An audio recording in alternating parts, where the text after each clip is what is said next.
Hi! உனக்கு நம்ம first year college join பண்ணது ஞாபகம் இருக்கா? ஆ இருக்கு.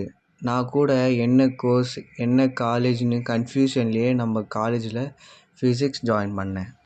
ஆமா, நானும் இன்ஜினியரிங் வேணான்னு யோசிக்கும்போது வேற நல்ல கோர்ஸ் அண்ட் காலேஜ் ரிசர்ச் பண்ணி பார்த்தேன். அதில் டிஜி வைஷ்ணவ் காலேஜில் ஜாயின் பண்ணலான்னு முடிவு பண்ணேன். ஃபிசிக்ஸ்லேயே இன்ட்ரெஸ்ட் இருந்ததுனால ஃபிசிக்ஸ் சூஸ் பண்ணேன். பட் கன்ஃப்யூஷன்ல உள்ள வந்தாலும், இங்க வந்ததுக்கப்புறம் எதுல ரியலா இன்ட்ரெஸ்ட்டோட இருக்கணும்னு ஃபிகர் அவுட் பண்ண முடிஞ்சிச்சு. ஆமா, நம்ம டிபார்ட்மெண்ட்டில் நிறைய workshops, events and guest லெக்சர்ஸ்லாம் கொடுத்ததுனால வாட் நெக்ஸ்ட்னு ஃபிகர் அவுட் பண்ண ஈஸியாக இருந்துச்சு.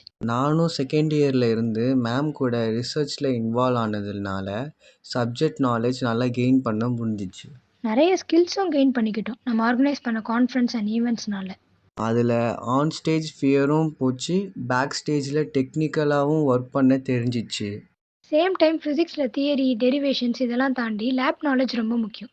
நம்ம லேப் இன்ஃப்ராஸ்ட்ரக்சர் மற்ற காலேஜோட கம்பேர் பண்ணும்போது நல்லா இருந்ததுனால லேப் ஸ்கில்ஸும் நல்லா கற்றுக்கிட்டோம். லேப் எக்ஸ்பிரிமெண்ட்ஸை வீடியோவாக க்ரியேட் பண்ணி நம்ம டிபார்ட்மெண்ட் யூடியூப் சேனலில் போடுற ஆப்பர்ச்சுனிட்டி நமக்கு யூஸ்ஃபுல்லாக இருந்துச்சு, நம்ம ஜூனியர்ஸ்க்கும் யூஸ்ஃபுல்லாக இருந்துச்சு. இப்போ வாட் ஆஃப்டர் யூஜின்னு யோசிக்கும்போது நம்ம டிபார்ட்மெண்ட்டில் ஆர்கனைஸ் பண்ண மீட்டியர் அலுமினி இன்ட்ராக்ஷன்ஸ்னால நெட்வொர்க் பில்ட் பண்ண முடிஞ்சுது. ஸோ கிடைச்ச இன்ஃபர்மேஷனை வச்சு மெடிக்கல் ஃபிசிக்ஸ் ஆர் மெட்டீரியல் சயின்ஸை பிஜியாக பண்ணலான்னு இருக்கேன்.